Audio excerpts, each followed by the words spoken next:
నిధులు చెల్లించడం జరుగుతుంది.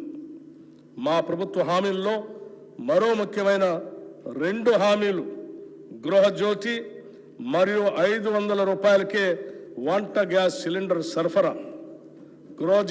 గృహజ్యోతి పథకం ద్వారా అర్హులైన వినియోగదారులందరికీ నెలకి 200 యూనిట్లు ఉచిత విద్యుత్తును అందించడానికి మరియు అర్హులైన వినియోగదారులకి 500 రూపాయలకే వంట గ్యాస్ సిలిండర్లు సరఫరా చేసే పథకాలకి మరో ముందడుగు వేశాం. ఫిబ్రవరి 4, 2024 రాష్ట్ర మంత్రివర్గ సమావేశం ఈ పథకాల అమలుకి ఆమోదం తెలిపింది.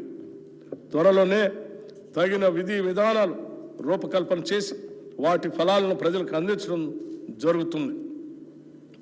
మహాలక్ష్మి, రైతు భరోసా, ఇందిరమ్మ ఇళ్ళు, చేయూత, యువ వికాసం హామీల అమలుకు మా ప్రభుత్వం చిత్తశుద్ధితో ఉంది.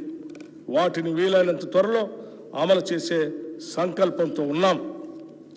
ఈ బడ్జెట్లో ఈ పథకాల అమలుకి 53,196 కోట్ల రూపాయలు ప్రతిపాదించడం జరిగింది. ఈ కేటాయింపు ఒక ప్రాథమిక అంచనా ప్రకారం మాత్రమే చేయటం జరిగింది.